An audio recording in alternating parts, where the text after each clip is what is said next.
Nouvelle année. Avec le lever du soleil, s'envole le mois de décembre. Il est l'heure de voguer vers de nouveaux horizons. Mais avant d'en commencer un nouveau, revenons tout de même sur ce voyage. Une cinquantaine d'oiseaux vus, et parmi eux, seulement une trentaine de décrits. Pas assez de temps, hélas, pour la vingtaine qui reste. Mais même si nous ne pourrons pas aller jusqu'aux infimes détails de leur histoire, cette journée est tout de même l'occasion de déclamer quelques strophes sur nos oubliés, à commencer par celui qui s'est montré un peu tard, dans les dernières heures de la dernière journée de l'année.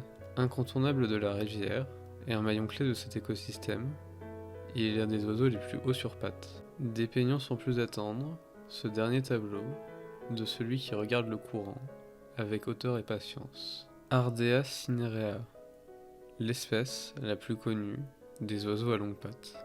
Que ce soit en vol, avec ses larges ailes et son cou replié en S, ou au sol, lorsqu'il marche, à pas lents, toujours sur le qui-vive, prêt à bondir sur une proie, ou encore tout simplement au repos, droit comme un piquet, faisant partie du paysage, sa silhouette nous ramène toujours à lui. D'autres oiseaux comme l'aigrette peuvent pourtant paraître similaires, mais la taille, les couleurs et le caractère plus commun du héron ne permettent pas de le confondre avec celle-ci. Le plumage des ailes est gris-bleu sur le dessus et noir sur le dessous. Le reste du corps est blanc, avec une calotte noire qui se prolonge en une huppe tombante qui devient plus importante en période nuptiale. Le bec et les pattes adoptent toutes sortes de teintes entre le jaune et l'orange. Même si le héron est parfois grégaire et dort volontiers avec d'autres congénères, il est un oiseau fondamentalement solitaire. En effet, le héron ne compte que sur lui-même pour chasser, et surtout sur son incroyable bec en forme de poignard. Celui-ci lui sert bien entendu à pêcher des poissons, qui constituent la majorité de son alimentation. Mais il est également utile pour s'attaquer aux amphibiens et aux petits campagnols, car ces animaux peuvent également rentrer dans son régime alimentaire. Lorsque le poisson vient à manquer, ou que la qualité de l'eau baisse, le héron n'hésite pas à changer de milieu et occupe les champs, les plaines et tout autre endroit où la nourriture est suffisamment abondante pour satisfaire son appétit. Le héron est donc un bon indicateur de la qualité des zones humides. L'autre faculté de chasse bluffante du héron est sa capacité à rester parfaitement immobile. De longues minutes, sans un seul mouvement, lui garantissent ainsi un effet de surprise avantageux. Avec ce physique parfaitement adapté à la pêche, on pourrait croire que le héron serait désavantagé dans d'autres environnements. Eh bien, il n'en est rien. Que ce soit en vol ou même dans les arbres, le héron parvient toujours à maintenir son équilibre. C'est d'ailleurs au sommet des troncs qu'il construira généralement son nid. Ardea cinerea, littéralement héron cendré, a toujours été un oiseau noble et sacré de nombreux peuples. Sa silhouette singulière, gardant la rivière, attirant l'intérêt. Pourtant, c'est bien tout le contraire de son objectif. Le héron souhaite rester dans l'ombre, discret, à scruter les écailles des poissons de la rivière. Enlevons donc le projecteur de son voisinage pour s'intéresser aux autres oiseaux, qui auraient pu également être dans la lumière. Bien sûr, les cours d'eau ne sont rien sans les habituels canards colverts, cygnes tuberculés et poules d'eau. Même si on apprécie la compagnie de ces oiseaux, il est à noter, comme pour tous les oiseaux d'eau, que leur nourrissage leur est souvent préjudiciable. La nourriture fournie n'est en effet pas adaptée et encombre, détériore et perturbe leur digestion.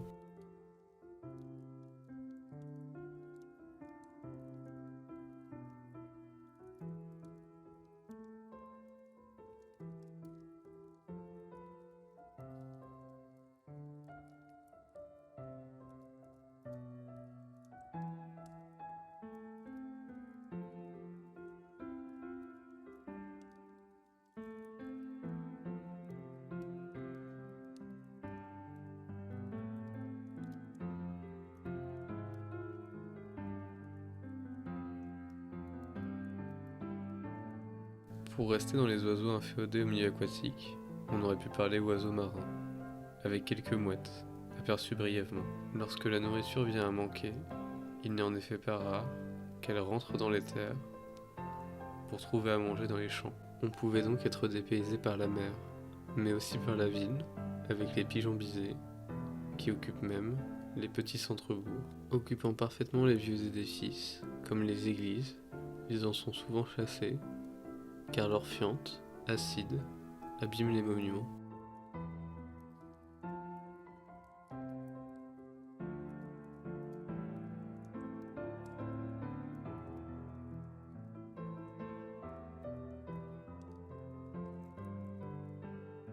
On aurait pu également parler d'oiseaux plus proches, comme le faisan, essentiellement issu de l'élevage, particulièrement reconnaissable à son chant, ressemblant à un double coup de clairon. Du côté de la forêt, on n'aura pas parlé du geai, qui pourtant s'occupe de sa plantation en oubliant des glands dans ses cachettes.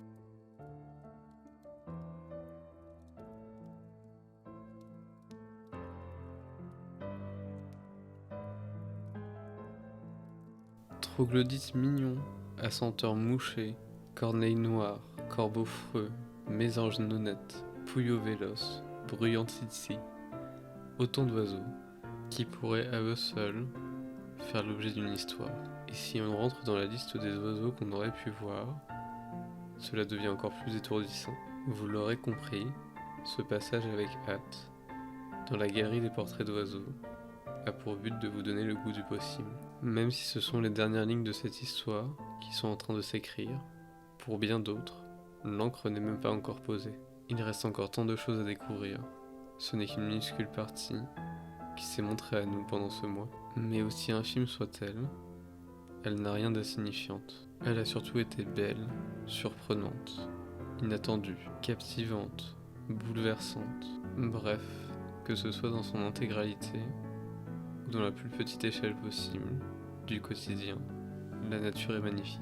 Alors, on se retrouve bientôt sur le terrain pour en découvrir un peu plus. Mais avant cela, il est temps de rentrer une dernière fois au chaud et de vous dire merci d'avoir suivi ces épisodes et au plaisir que nos chemins se recroisent prochainement, en vous souhaitant bien sûr une heureuse année.